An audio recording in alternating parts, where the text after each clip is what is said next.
Yeah, you know, I'm feeling myself right now. It's a new year. We about to do this. Let's go. I feel like the king of my city. Tony Montana. Whole lot of bands I gotta spend. I might go cop me a mansion. I feel like the king of my city. Tony Montana. I'm feeling godly. They wanna stop me. They tryna hold me for ransom. Now if I said it, I meant it. A lot of them feeling offended when you always winning and winning. I'm sorry you made a decision. A lot of women that I've been with, it's none of your business. I'm keeping my life on the low. Got a lot of shit you don't gotta know, cause all of the music gon' handle its own. These rappers be part of reality shows. That ain't for me, I'm one of a kind. All of your clout gon' run out of shine. I'm an investment, nothing to mess with. I just be getting better over time. I feel like I'm Tony Montana, the way that I live it. I'm making a beat and I kill it. I haven't missed in a minute. They tryna do what I do, but the shoe never fitted. I feel like the king of my city, Tony Montana. Whole lot of bands I gotta spend. I might go cop me a mansion. I feel like the king of my city, Tony Montana. I'm feeling godly. They wanna stop me. They tryna hold me for ransom. Allow me to reintroduce myself. You are now tuning in to the Snap Call Podcast. What's going on, everybody? Welcome to the Snap Call Podcast. We are live from Orange City today. I'm Xavier. I'm Ice. Hector. And we are live from Orange City here. This is kind of like a dream come true for us. You know, we started this podcast and, you know, we wouldn't have known that, you know, a couple months down the line, we'd be doing it live from the closest poker room and our favorite poker room that we often frequent for cash games. So I'm excited. I don't know about you guys, but this is an awesome opportunity and we're happy to be here. Yeah, it's definitely weird to walk in with a different agenda as opposed to like, hey, I'm here to take some chips, where I'm like, I'm here to do a podcast and everyone, you know, looking at us while we're walking in with our equipment and stuff. But it's fun times. It's good. Yeah. It's also awesome, too. As soon as you come in, people are like, hey, it's Snap Call and stuff like that. So it feels good to be here. So Yeah, we appreciate it, all the shout-outs and everyone who, you know, saw us and, you know, is going to look out for us and has been following us already. What was the lady that we came in? Nikki, I know you. Nikki, yeah, so she follows us on Instagram, mutual followings here, and it's just really cool to walk in here. And we're not walking in with the buy-in, right? We're walking in with monitors and a mixer and a camera, you name it. So just definitely a different opportunity. We're just happy to even be here and be able to do this live. You know, we've been coming here since day one. This room opened in March. first day open, yeah. March of 2017. And we're here now. We're here now, and we have an opportunity to, you know, continue to network and work with our peers, and then also kind of build our network within the poker community within Orlando. So we're really excited about that. Very different setup. We're used to being in my house and my office, and right now we're in a card room with a different monitor and a camera here. And so, you know, first stream might be a little bumpy along the way, but you know, just being able to be live on location has been awesome.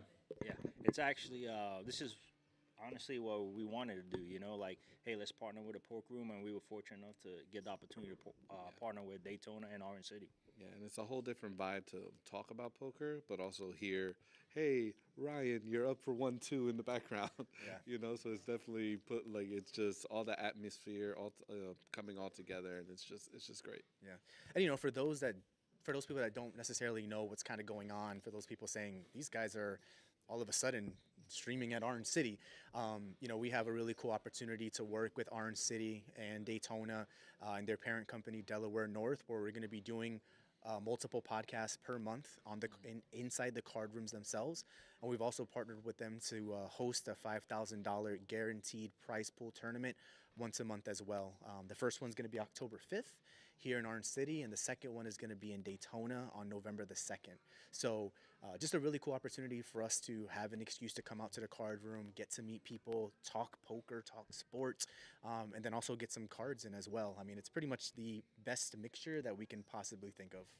Yep. So with that said, you know, we can jump right into it. If you're in Orlando, you're in Daytona, tonight, $500 high hands are taking place here in the card room. You're going to hear in the background on the intercoms them saying, John, seat 4, table 13, high hand, whatever it is. $500 high hands, some of the best high hands in Every 20 minutes. Yeah, every 20 minutes. You know, fantastic high hands here in Orange City. Literally some of the best promotions in the entire state when it comes to high hands and whatever the case may be. So definitely get down here if you're wanting to get some action. But yeah, a couple different things. We are also streaming live from the final table, where they're going to be streaming final tables for future tournaments and also future streamed cash games. So you can't see it right now, but we are in a very high quality table with the RFID, the LED. We'll post some photos and some videos if you haven't seen it already on social media. But I don't know. This, I feel like I'm at a final table at the main event, boys. Yeah, this is sick. I mean, the armrests are super soft. It's, premium quality. Everything is, nice and clean because, it hasn't been broken in yet. Yeah. So, yeah. It's definitely an upgrade from what we're used to in our home games. We play with a Walmart table we paid $150 for 10 years ago. To get something like that now, you're probably talking $400 easy. Yeah. So we're just very happy to be here, and just the opportunity to sit at a table like this and do this is awesome. But with that said, we got a lot to cover. Ice is going to go ahead and kick us off with the Fall Deepstack Series that Orange City is going to be hosting here. It's going to be the biggest series that Orange City is going to be hosting. So go ahead and let us know a little bit about that. Yeah, so from September 26th to October 6th, right here in Orange City, in the new expansion, they'll be hosting the first ever Fall Deepstack Series with over 300K in guarantees. And they just don't have one trophy event, two trophy events, three trophy events, but they have 10 trophy events, which for me is amazing.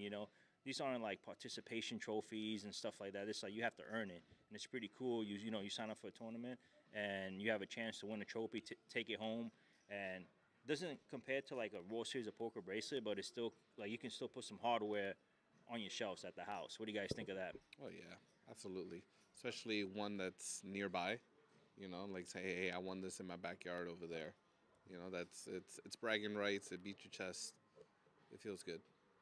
Yeah, no, 100%. I mean, just the opportunity to play in a series this close to Orlando is never been done. I mean, the closest series that has ever been held with this amount of guarantees has always been the Daytona Card Club, which is the sister poker room to this poker room. But it's just cool, right? Like now we can say, there's $300,000 guarantees down the road from Orlando. Like that is a huge selling point, and nothing's ever been this close to Orlando to have that much action. So we're just happy to be able to be around this this buzz. There was a recent expansion here in Orange City as well. That's where we're at right now in the expanded room. So just being able to be here is pretty cool because we're the first podcast to do it live, and we're just happy to be a part of that. Yeah. And then let's start off with event number one. Is a $400 deep stack, no limit hold'em, 100K guaranteed. And that runs from September 26th, and day two is the 29th. Multiple flights. I personally think this is probably going to be the tournament that's going to shatter the guaranteed. Just because it's at that price point where pretty much every poker player can afford, the 1-2 players, the 2-5s and up. So for me, this is the event I'm looking forward to the most. What about you guys? Yeah, no, 100K guarantee is usually a bigger entry point, and so $400, I think it's a great price. Not only that, they're running satellites right now. I'm looking at two tables. That's the good part about being in a room. That I'm looking at a table or two over there that are running satellites at $70 to get into this $400 tournament. And so if you go in and then you take it down, I mean, what's better than that? Taking down, what, 20K for $70? And since it's a deep stack, you start off with 30K starting stack, 30 minutes levels on day one, and then it jumps to 40-minute levels on day two, which I think is good. You play deep stacks, I like the longer levels just because you play more poker, You don't have to worry about day two, the blinds are up and you got to push. So I like this structure. Yeah, no, 100%. I mean, we're cash game players at heart, right? So, I mean, the better structured tournaments usually are in our favor.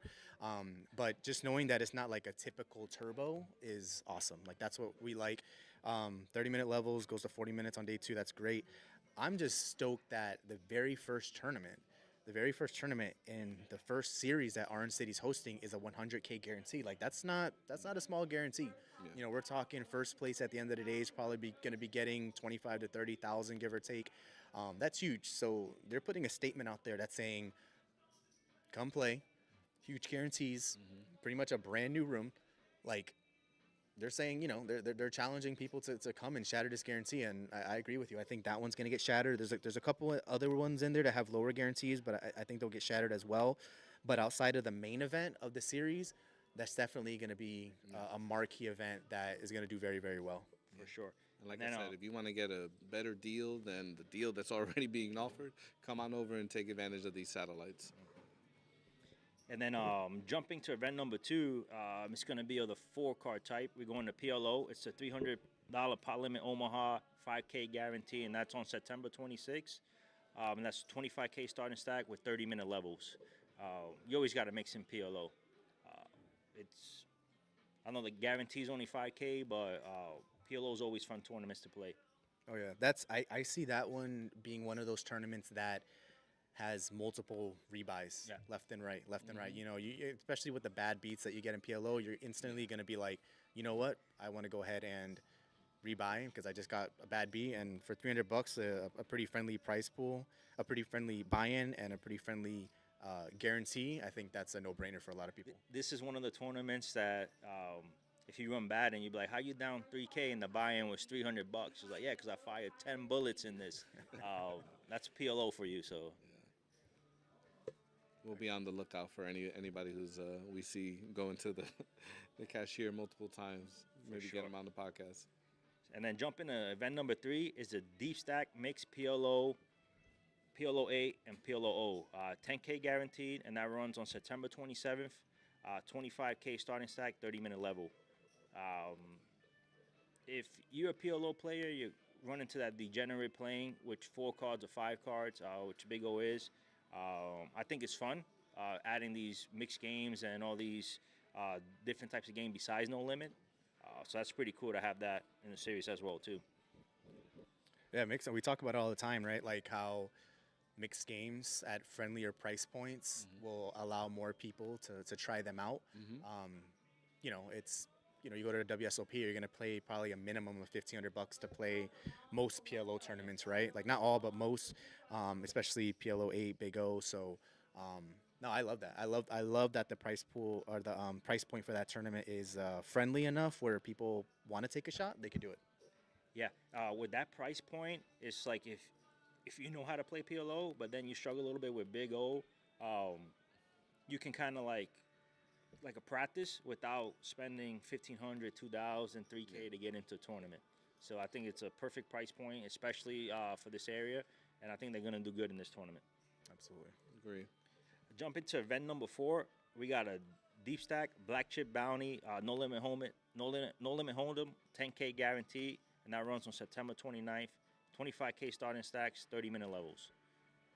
I love bounty tournaments. I was about to say, you know, They're it's a usually deep my stack favorite. structure with the bounty and a 10K guarantee at a $300 price point.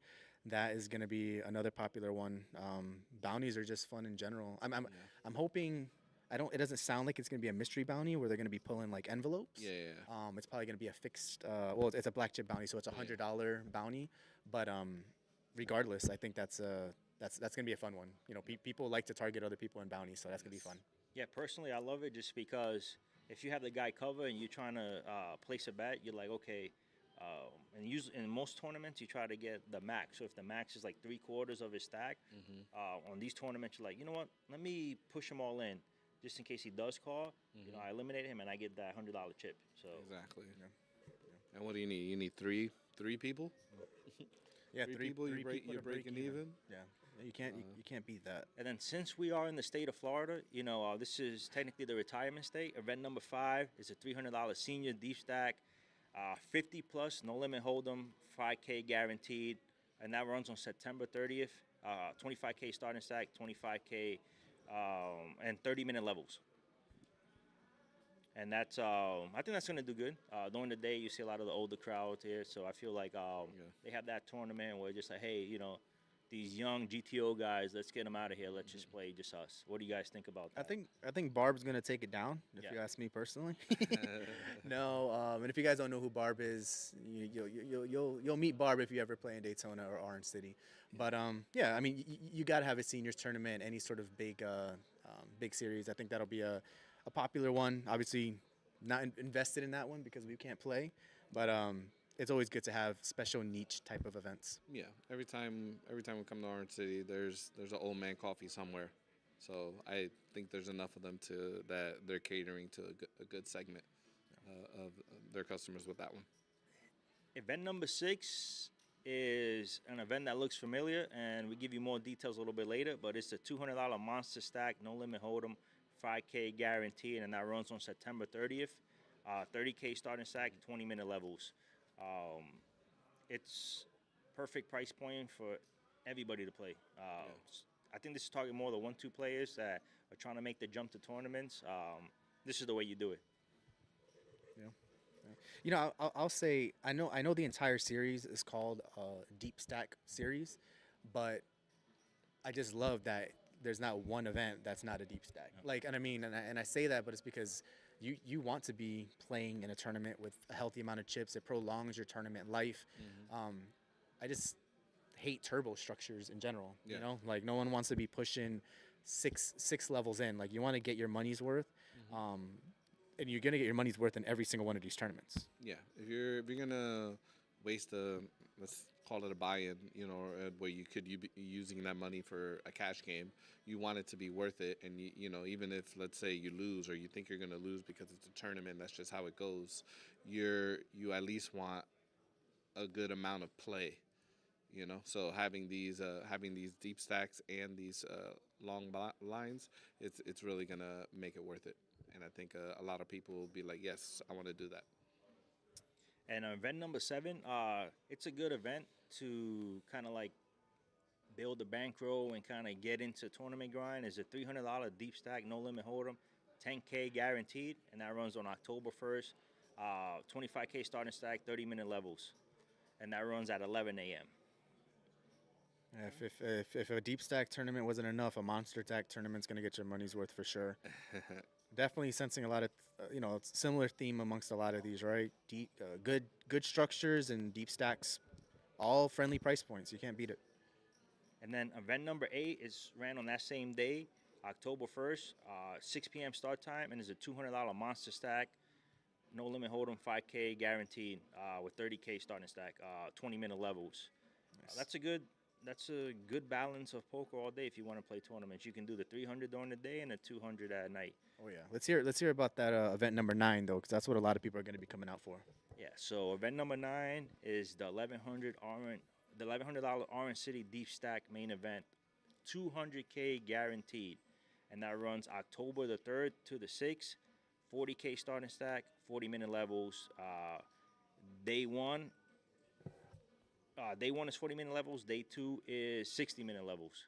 Nice. Which that's what's 60-minute levels? Main event? Main event's 2-hour levels. The main event at WSOP, but to have 1-hour levels outside of Vegas like that is amazing. You know, like you don't see that anywhere, so that's great. 60-minute levels. It's essentially a cash game if you could build up a stack little by little. And 200K guaranteed is amazing. You know. Price point 1,100, so that's going to target more of the 2-5 players, but you get a good value there. 200K. I'm interested in seeing like who in the state of Florida is going to come for that, right? Like a lot of these other tournaments, they can kind of come, make it a multi-day trip, but the Charlies and those other grinders that are on the WSOP circuit that play in Hollywood and whatnot, that's going to be an eye catcher. You don't come across a $200,000 guaranteed tournament often. I mean, I remember when the Big Slick would be in Tampa, 100K guarantee. We would mark it on our calendars. We went out there a couple times. So 200K, like that's a fantastic price pool that you don't see often in the state of Florida. Yeah, and the last event, if you've been running poor and you've been getting a lot of bad beats, don't worry. Event number 10 is a $300 last chance deep stack. It's no limit hold'em, and that's running October 6th, 10K guaranteed, 25K starting stack, 30-minute levels. I think that's more like a closer to close out the event. I think it's a great idea, and also that same day, day 2 of the main will be going on as well too. Exactly. So, to put it in perspective, the main event will be happening October 3rd to October 6th, and right in the smack of that is where you're gonna have us.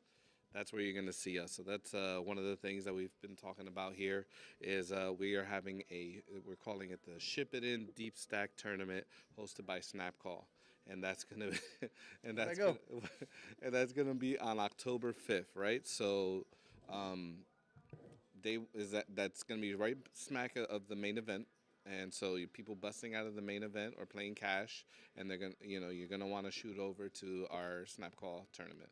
It's going to be a 5K guarantee at 6 o'clock. Yeah, 25K starting stack with 20-minute levels. Now there's also going to be little tidbits that are going to be in there, so you're going to see some of us playing. And if you're lucky enough to knock one of us out, what do we have? Don't announce for it 'em? yet. Don't announce it yet. No? They can't know. They can't know yet. That was part of it. Okay. No. All right. That's well, not public. That's not public information just yet.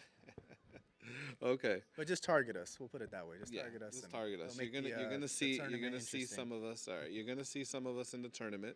So look out for us there. We're also gonna have a table over there, so you'll see some of us over there. So come, chat with us, talk with us. We're gonna have our merch table there with our hats and shirts and some giveaway prizes and things of that nature. So just come and just have a good time. Yeah, and I would welcome anyone to just come and hang out, right? Like, even if you're not necessarily going to come for the tournament, like, we have a pretty decently sized community of poker players that we know and we're continuing to meet on a regular basis. A lot of poker players within the community follow us on Instagram. We know a lot of people locally that we play, and we have played with for years that are going to be there, and they might not necessarily come and play. Come hang out, get a beer at Jake's, get a burger, whatever the case may be. It's more of a community thing, but it also adds some competitiveness as well. So definitely come hang out. I'll say this though: we walked in, and people were like, "Oh, when you guys going live? Oh, we'll see you at the tournament."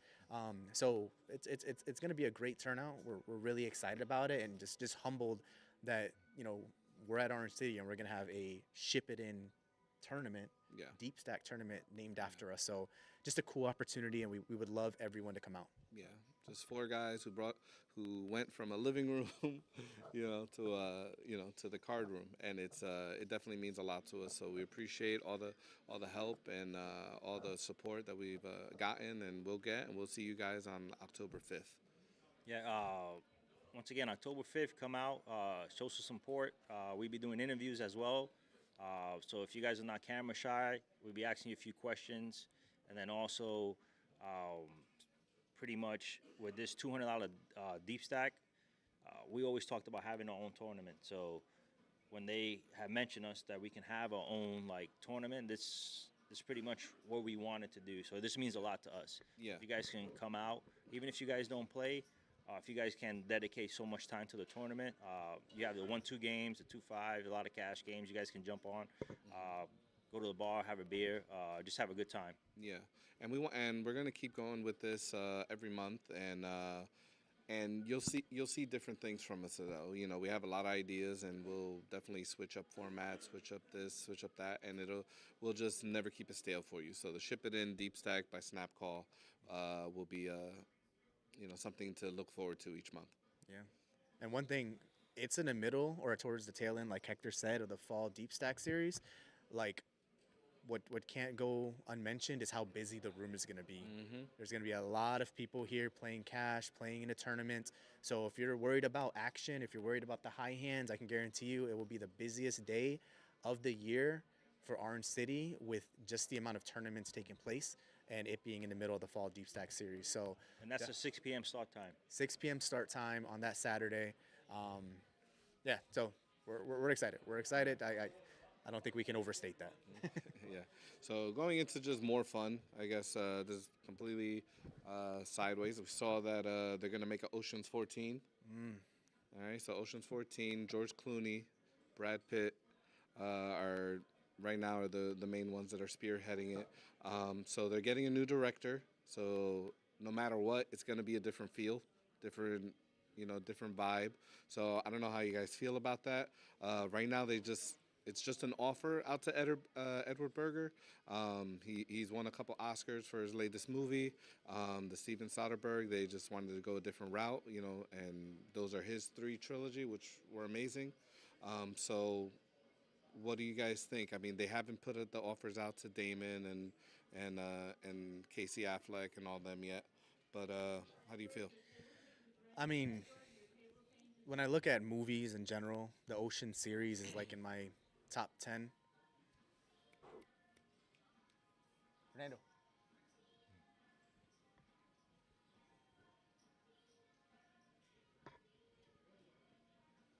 When I look at Ocean series and I look at, my favorite movies, it's definitely firmly placed in there. The movies are well written, have a fantastic cast. Of course, it features Vegas. So it has all the mixings of like everything we love. I mean, honestly, like, right? I'm indifferent at the moment. They always talked about how they would never make another one without Bernie Mac, who was kind of the heart and soul of those movies. They didn't, not necessarily like one of the biggest stars, but definitely just a character you don't forget, integral to the storylines always.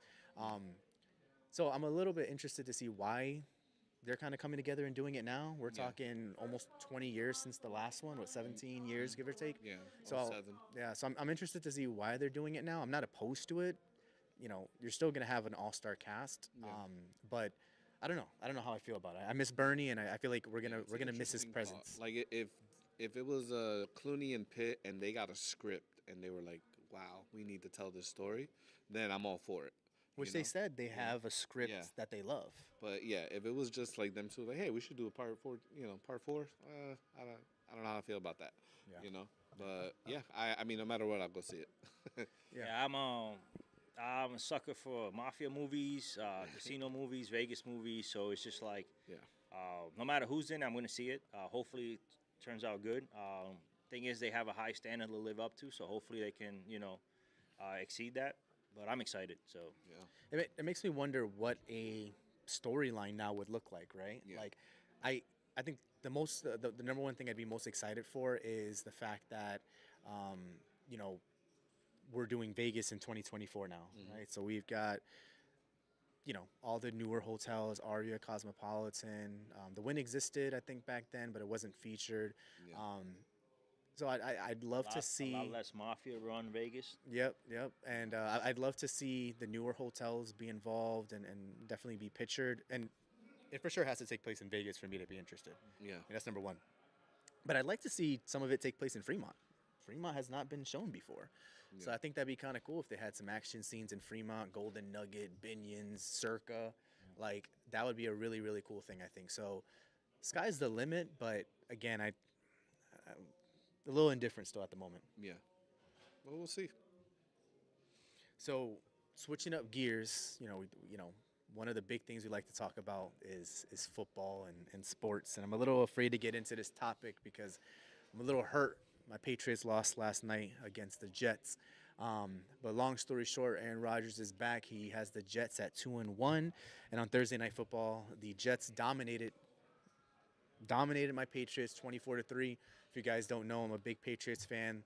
The man to my right, your left, is a Jets fan. So he was living it up. Rodgers had a fantastic stat line, 27-35, 281 for 2 touchdowns. Started the game firing, looked great. Honestly, looked like the Rodgers of the past. I wasn't happy to see a healthy Aaron Rodgers in my division, and I'm afraid to ask this next question. But Ice, what are your thoughts on how the Jets looked last night? Yeah, so my thoughts are, God. Rodgers is back. It's a new sheriff in New York, and his name is Aaron Rodgers. Honestly, man, he looked really good. I went actually to week 2 when they played the Tennessee Titans. His play calling and the decision making I didn't like too much, but he didn't turn over the ball. So he was getting better and better. But yesterday, Thursday Night Football against the Patriots, he was the Rodgers of old. Running to the right, running to the left, throwing dimes, play action, just overall, man, just excited for the season just because as a Jet fan, we suffer with the quarterbacks. Zach Wilson, Sam Darnold, even though Sam Darnold's playing good in Minnesota, we just have a tough time developing quarterbacks. So seeing Aaron Rodgers come back from injury, and in the third quarter, I don't know if you heard it, but the chance of Aaron Rodgers was going crazy in New York. So I'm excited for the season. Hopefully everybody can stay healthy, and it's going to be a good season for us.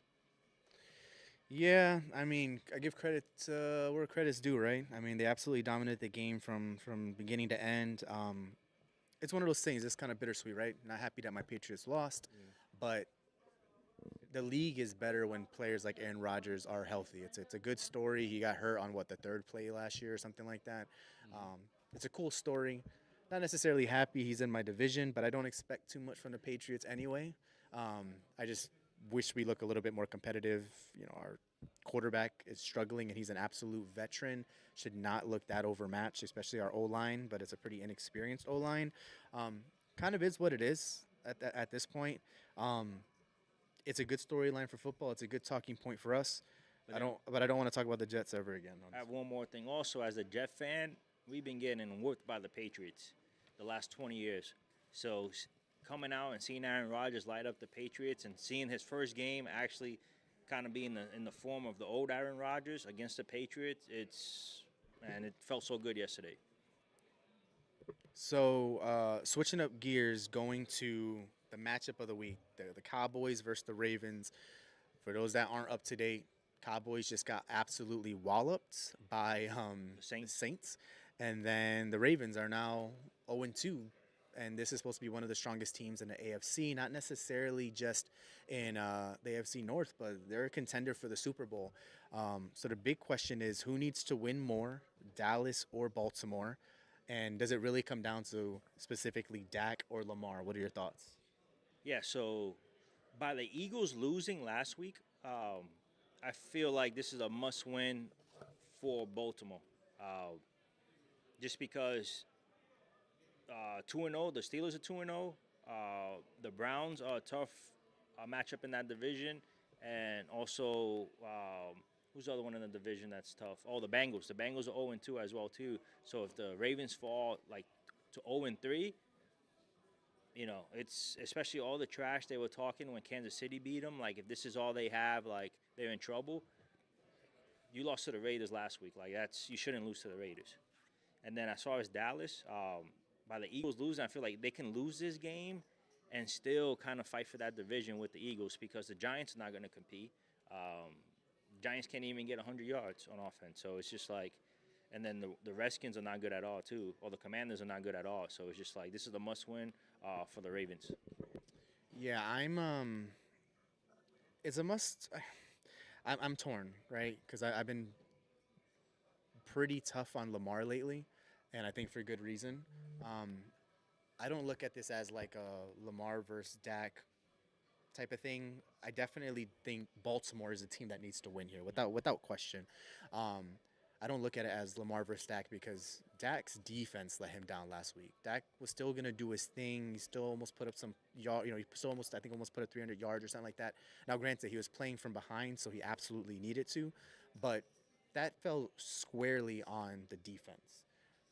The Ravens' losses, in my opinion, have fell squarely on Lamar.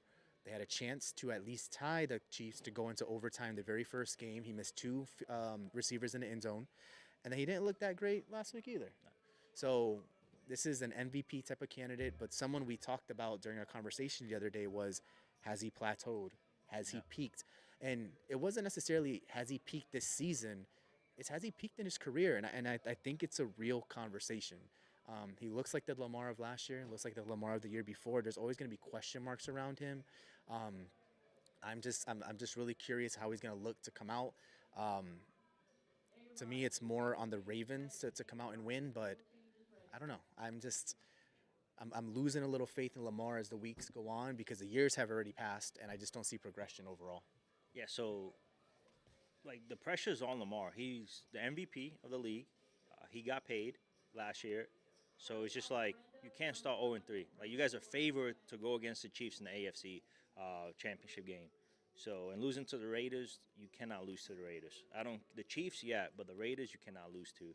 So, and then you have a tough matchup against Dallas. So, and like you said, I do think he's right there at peaking just because when you get older, you lose your speed. And what makes him so special is he can knock off a 60-yard run. So just like you have to be careful. So just like the years keep coming up, he's not a great passer. You know, he hits his receiver once in a while, but you can see week 1 against the Chiefs, he was missing open receivers. They should have won that game. So, yeah, it's on Lamar because you get in all the money, you're the MVP, you're the quarterback of the team. I know it's a team game, but you're the chief of that team. You need to lead it. Yeah. No, I agree. 100%. Before we get into Texas being ranked now over Georgia in the polls, I want to talk about someone that's kind of replicating a little bit of the success, but also replicating literally what's going on in the NFL, and that's Patrick Mahomes. And I'm talking about Dylan Raiola from Nebraska. So, true freshman from Nebraska. Nebraska is actually playing this evening. I see him on one of the billions of TVs they have in here. True freshman so far is leading Nebraska to a 3-0 start. But we're talking about all the wrong reasons for Dylan Raiola right now. And I think it makes sense, though, at the end of the day. He is replicating the look of Patrick Mahomes to the T. The sleeve, the hair, the glasses, the arm sleeve. He even goes towards the student section before the game, pumps him up, jumps up, hits his chest. Like, it is, they have literally put him side by side. It is so corny. And I think it's such a bad look. I get you can emulate, but it's just so corny for me. Like, be yourself. I don't know. What do you think about the whole thing? I think it's weird. I think it's borderline weird, but I don't know. What do you think? So first of all, I want to say Dylan Raiola is a true freshman, and he decommitted from Ohio State to go to Nebraska. I think that's what his dad played at. So first of all, I commend him on that because you leave a power school like Ohio State to pretty much be the starting quarterback. He on just Nebraska. scored a touchdown, by the way. And Nebraska's at a state where they building. So just to know that you're going to be starting there 3 to 4 years, I commend them on that for not going to Ohio State. But as far as just like emulating Patrick Mahomes, you can emulate him the way you play, but the looks and the pregame and stuff like that, I feel like when you get to the NFL and stuff like that, you're always going to be remembered as Patrick Mahomes, like mini-me, like his twin or something like that. And it's just like, you want to build a legacy, like, of yourself. Like, you want kids to be Dylan Raiola. You don't want kids to be another Patrick Mahomes. So it's just like, I feel like you're setting yourself up for failure just because you're always going to be compared to Patrick Mahomes.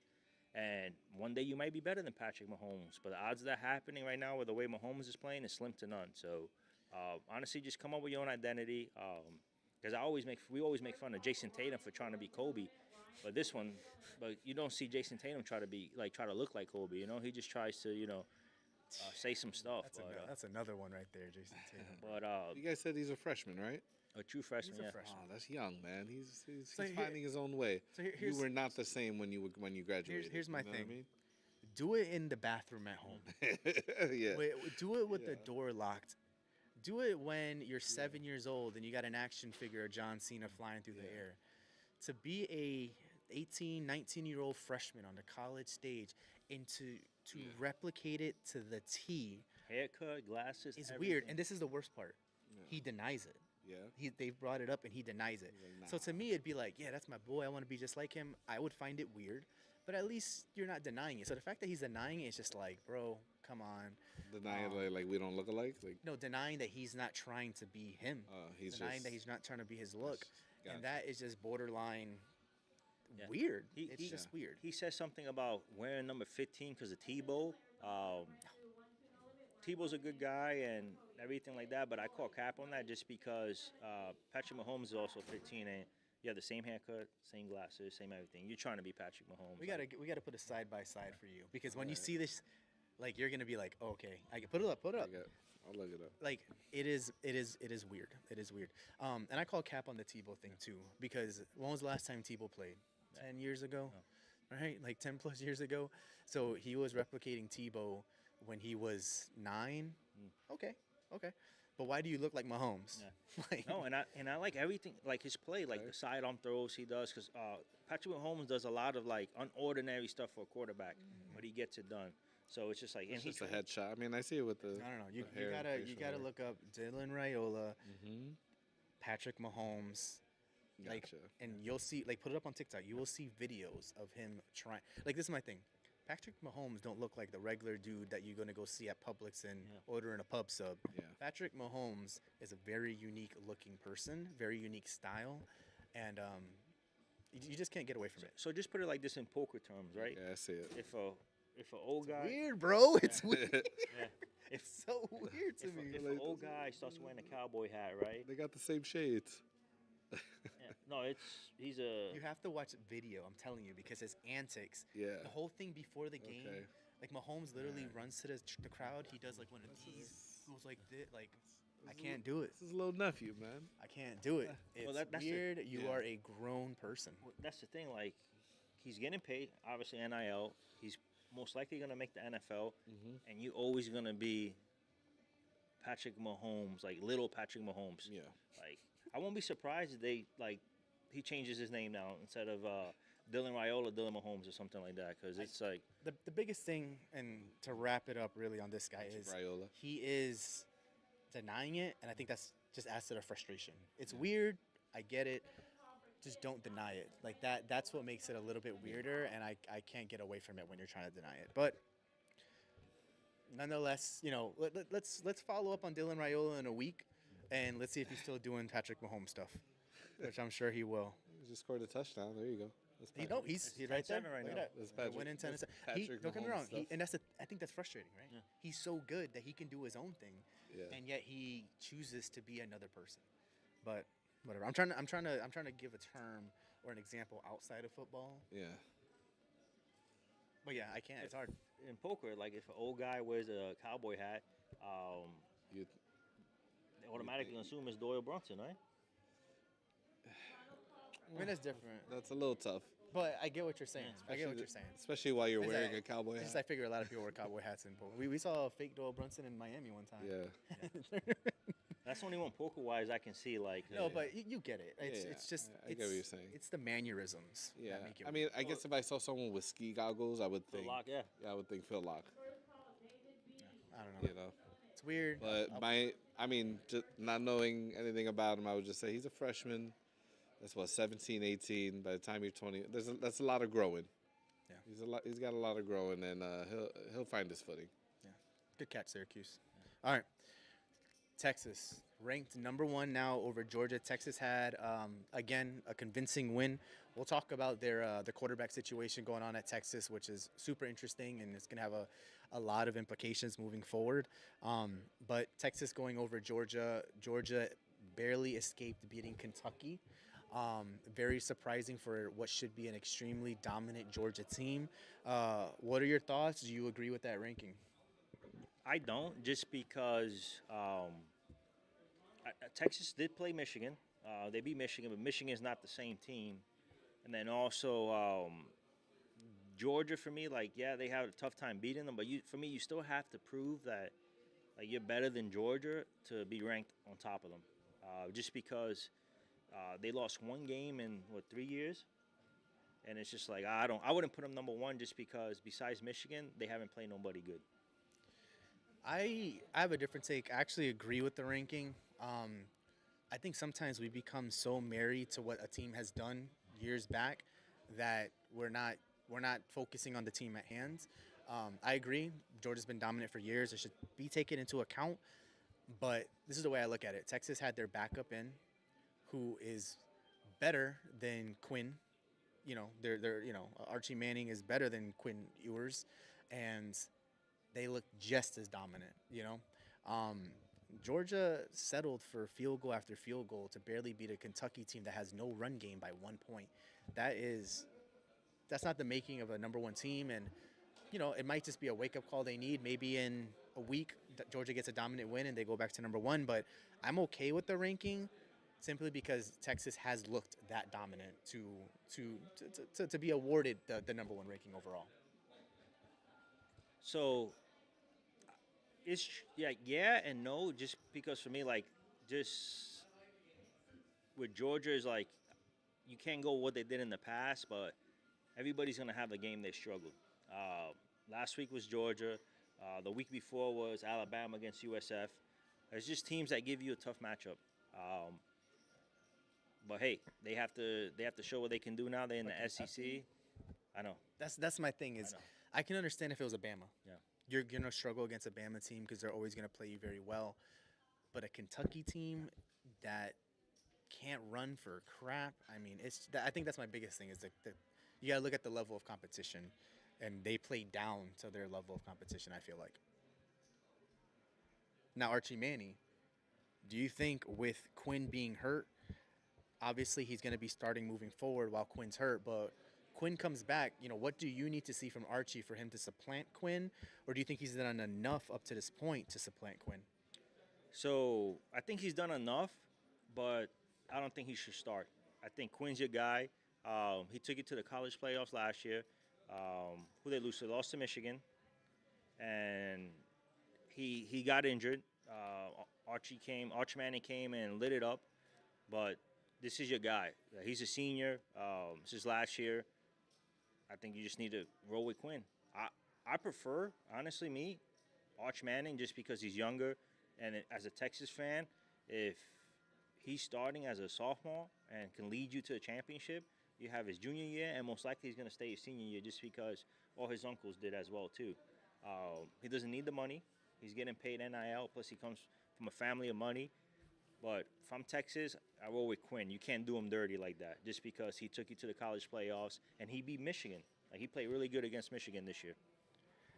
I think if I'm Texans, I'm starting Archie Manning. I'm starting Archie Manning. I just think there's the kids. He has the name attached. You're gonna sell tickets regardless. You're gonna be a number one. You're gonna be a top 2-3 team in the country all year long. Tyreek Hill speed. But the dude can, that was a crazy stat. But I just feel like, hey, it doesn't hurt to pass the mantle on now for the future, right? Like, if your team's not taking a step back, and you look better with him at the helm, roll with it. At worst, he messes up, does bad, you put Quinn back in. You're still putting a top quarterback back into the fold. So, I don't know. It's different. If it was pro, it was different. I don't know. I mean, I think it's a bloodline too. Like, just the way he's playing now, and like, he's poised just like his uncles and stuff like that. So it's just like everybody wants to see a Manning play for them. So it's tough, but I roll with Quinn. Senior, took you to the playoffs. Don't do him dirty like that.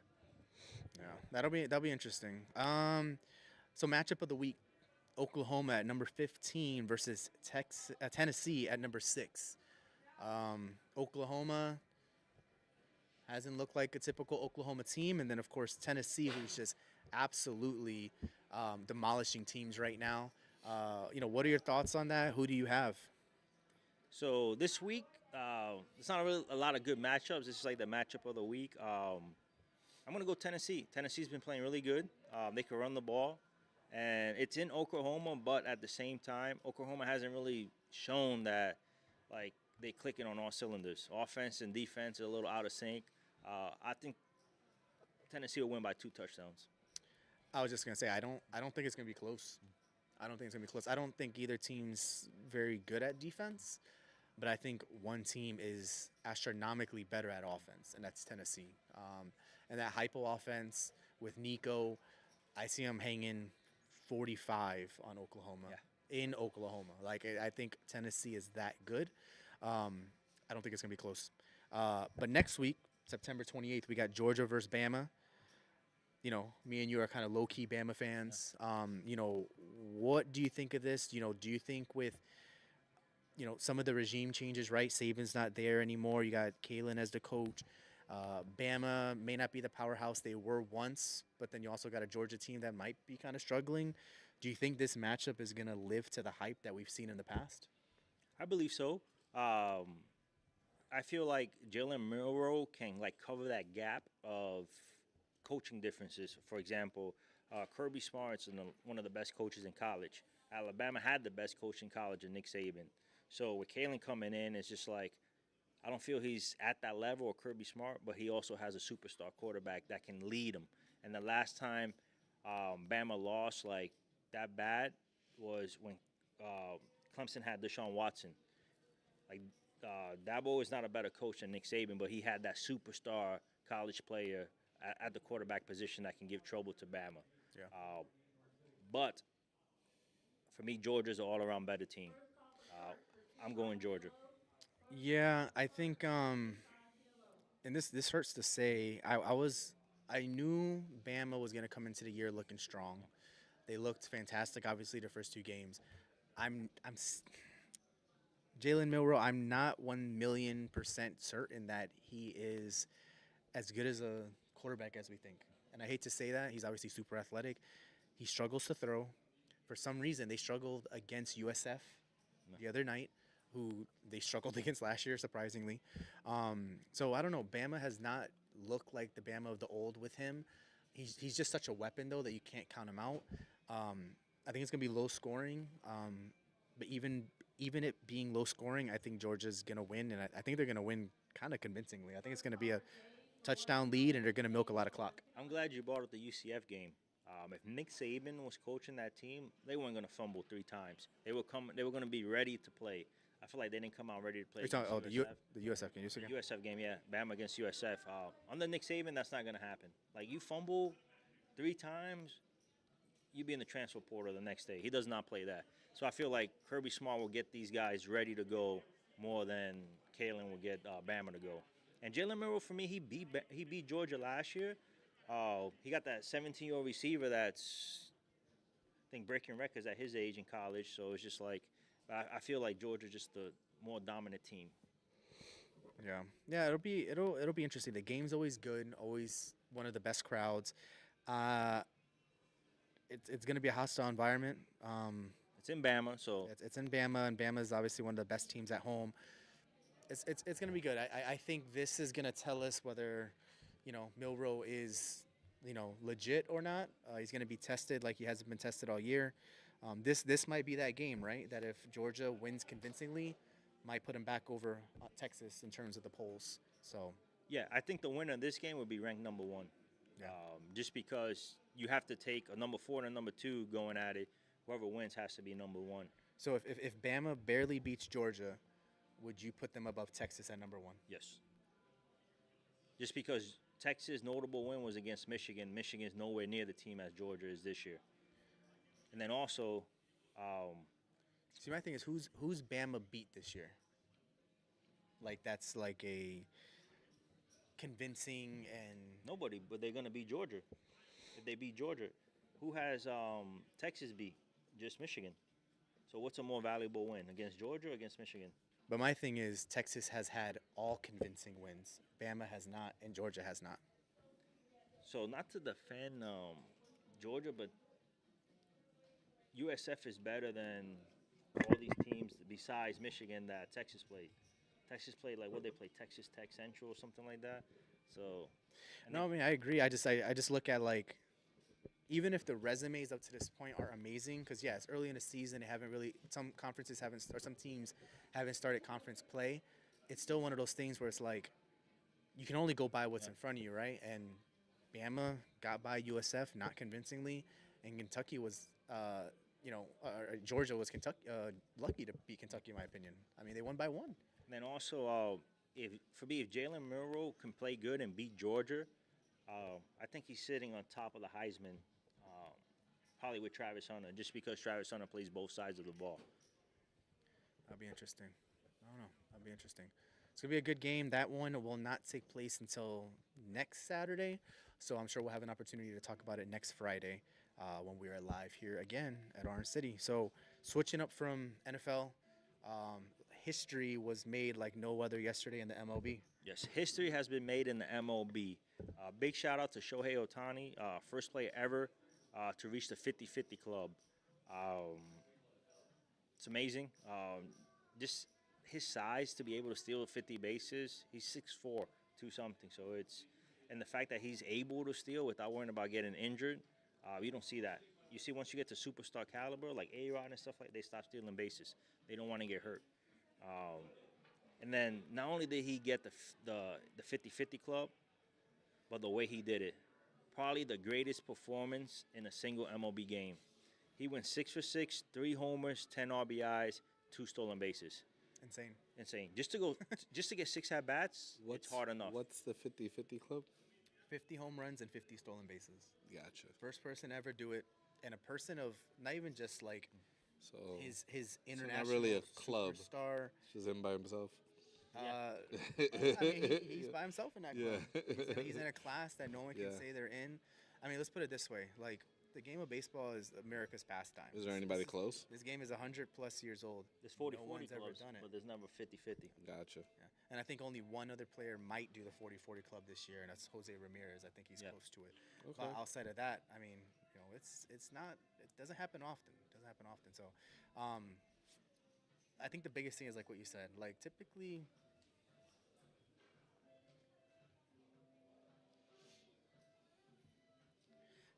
like you said, like when players hit a certain stature, certain level in their career, they don't need to steal bases anymore. They just want to hit bombs, and he's still doing it.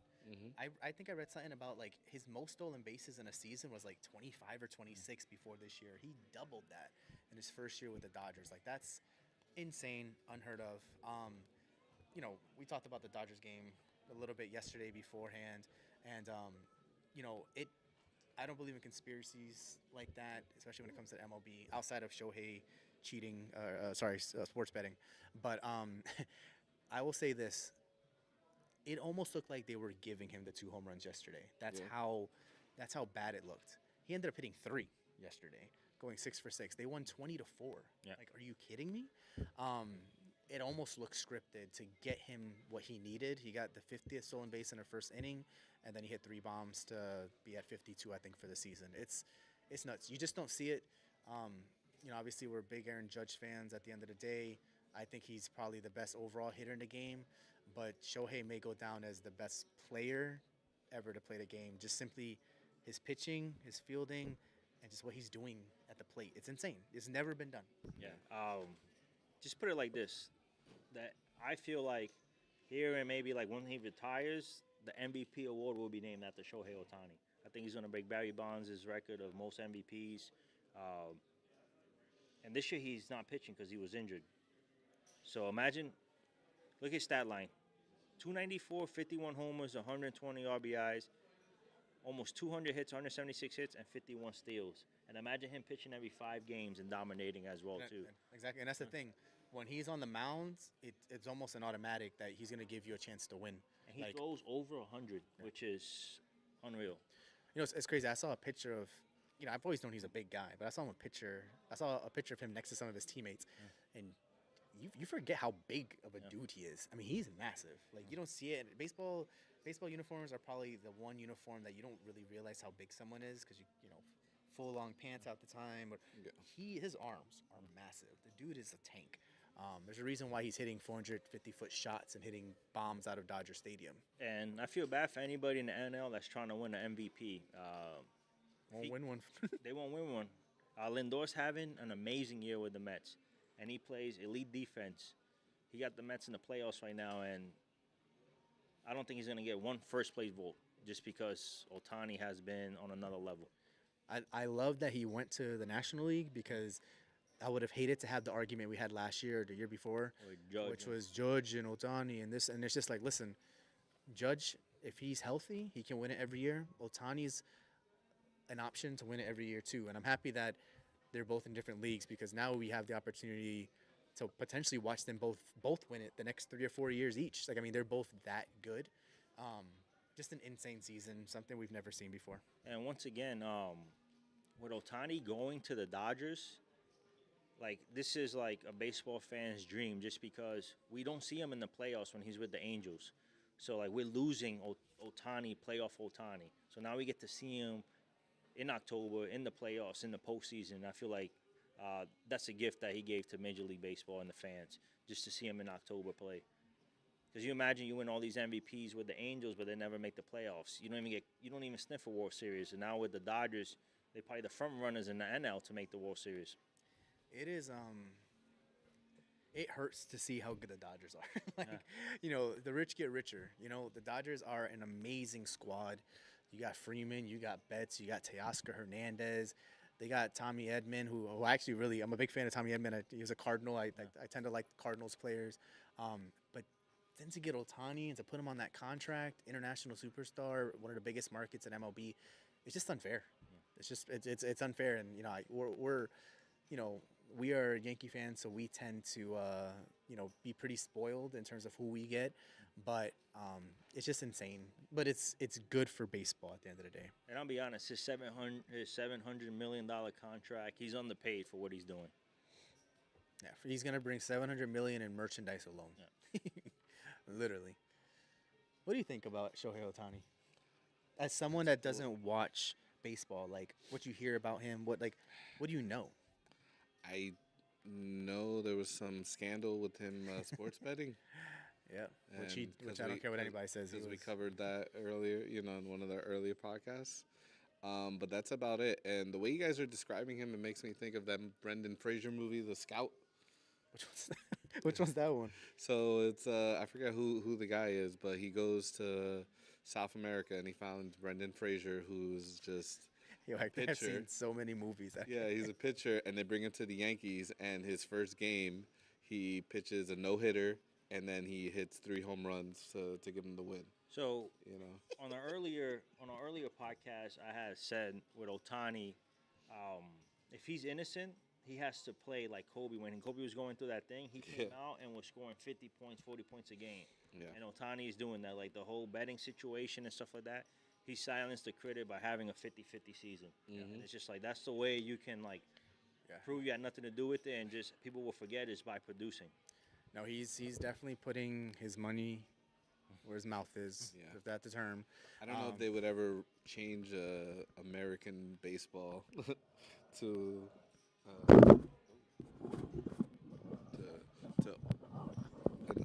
Japanese. Listen, Japanese name like that. Baseball is the #1 sport in Japan. Yeah. Baseball's huge in Japan. So not only is baseball huge in Japan, it's an international sport. It's continuing to grow. Listen, the World Baseball Classic, the last time was more exciting than the World Series. Yeah. Like, that's how exciting. I mean, the World Baseball Classic ended with I watched a couple of those games. Japan's #1 player, Shohei Ohtani, striking out the U.S.'s #1 player, which I don't agree with, but people love Mike Trout. They call him Captain America, striking him out. Like, you literally had the best in the world going against each other. Mm-hmm. And, I mean, it's continuing to grow. It's exciting. So he's good for the game. Like, there's just he's no way. excellent for the game. What I like about Ohtani is you can be this little leaguer.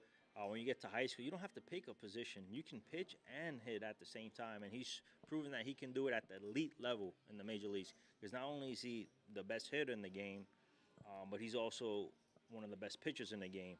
And in Japan, too, like, you see these kids growing up, looking up to him, and say, hey, we can go to the U.S. We can make $700 million. Ohtani did it. We can do it as well, too. Yeah. And that's a culture that's really prideful, too. So they take their baseball really serious out there. That is something that I do know that is not the norm, that if you're a pitcher, you're not really known for hitting.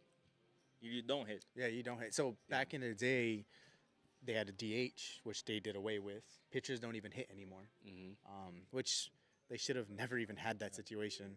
But yeah, pitchers no longer hit, which has helped the game immensely because people want to see offense. People don't want to see bunting in the 9-hole. Like, that's boring. No one wants to see that. Nobody wants to see you walk the 8-hole intentional to pitch to the pitcher. Exactly. Like, you don't want to see that. Yeah. Okay. But Go ahead, Hector. Close us off here. All right. Well, going back to poker real quick. So the Poker Masters was going on, and just to highlight some names, so we had Jonathan Little, another Florida guy, took down the 10K no limit, and he won $226,000. And then you had Isaac Haxton doing what Isaac Haxton does, and yeah, he had a $352K win in event 6. So did you guys watch any of it, or? So we talked a little bit about Haxton and Jeremy Becker. We talked a little bit about that the other day on our little session. the consistent thing about Haxon is just the dude wins. One of Yeah. the best players in the world, probably a top 5 no limit hold'em player in the world. Plays at the highest stakes, just Mr. Consistent. It's just been cool to see how good he's been for so long. And then also Becker, we talked about how he had yet to have a 6-figure score up to this point in his career. Everyone knows him as like the nightly crusher at the Win in Vegas, but now he had basically back-to-back 6-figure scores. He had over $400,000 in prize pool money within like a week. So shout out to him. He's kind of living that dream that, we all would have loved to have in our early 20s, And shout out to him for repping Florida. He's a Tampa boy. So Tampa boy, yeah, it was cool to kind of follow along. It's nice to follow along with when there's big tournaments throughout the year when it's not necessarily WSOP. Yeah. Cool. So, I guess that's it for us. We're gonna be wrapping up here, but just to plug in some stuff, you could follow us on all our social media, Twitter, YouTube, TikTok, Instagram. We now opened our Facebook account as well, so you can follow us there. You can follow us at our website, thesnapcall.com. You can follow us there, or there's a link on Orange City's website as well that you could go to, and you can buy merch there. You can reach out to us if you like, and we'd like to get to know you guys, and let us know if you're going to be here on October 5th, right? So October 5th, middle of the main event for Orange City's Deepstack tournament. So we'd love to see you there. Come play with us. Currently, there's no winner for the high hand. So in 10 minutes, it might roll over to 1,000. So come on over to Orange City tonight. They have that going, and they also have the $70 satellite for their 100K first event. So don't miss that. And real quick, if you're coming out to Orange City, whether we're doing a live podcast, whether it's for our tournament, come up to us, say hi. We're asking questions to the crowd, to the players. We'll feature you on social media, and we're very approachable. We love to talk sports. We love to talk, poker. More than happy to get someone on this table and chat it up with us and debate and talk about, who's on your Mount Rushmore poker. So definitely don't hesitate to come up to us. We got shirts and hats available as well. We always get asked about our hats. We have them on hand when we're here on site. So yeah. Definitely come up and don't be shy. Yeah, want to thank Orange City for having us. We really appreciate it. Love the setup, and we can't wait to see this table be used, and the final tables and the meetup games and cash games, and all the future endeavors. So next podcast is going to be next Friday, and we're doing it right here. So in the future, you may see us going back and forth between Orange and Daytona. So we show both love to both card rooms. But next week we'll be here. All right. So if you guys want to come out, Orange City, Friday, the 27th, come on out. Also, big shout out to Charlie Campos, man. This guy, he's killing it. Another Snap Call team member. He just took down at one of the events at at the Hard Rock. And he took down 29K for first. Yeah, so he got that and the trophy. 100K guarantee. 100K event number 3 of their series. Yeah, I think what was it, 400 buy-in? I think so. So yeah, about 400 runners, something like that. But yeah, man. And Charlie is going to be here October 5th for our 5K guarantee tournament, $200 buy-in. So, this is what we're talking about. We're getting a lot of the big players to come to Orange City. He'll be here for the main event, and he'll be playing in our tournament as well. So you want to play with some of the best in Florida, you have an opportunity to play with guys like Charlie who are going to come and check the tournament out. Yes. And if you want to just have a beer, come see me. That works as well. Yeah. Awesome. Well, I think that takes care of everything. Orange City, we'll see you guys next week. We appreciate Orange City for allowing us to be here. Next Friday, we're going to cover some more sports and poker. And, we'll catch you guys then. Have a good night. Appreciate everybody. Also, Fernando, come here. This is another member of us. He's behind the scenes. Big help here. The 4 horsemen. There we go. Yeah, you guys can't see it, but he's running around. Yeah. He's merch table, camera, merch table. Yeah, he's running around. He's doing a lot of work back there. Yeah. So good call out, Ice, because this was a goal of ours to be at this point. It's been 4 of us this whole time, even though you may not always see 4 of us. Yeah. Even though there's someone behind the camera, he's just as integral to what we've been doing and what we're growing. So shout out to Fernando, and thanks for all the support, guys. Appreciate it. We'll see you guys next week.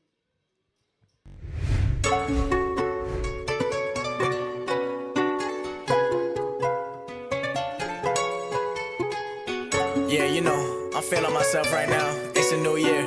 We about to do this. Let's go.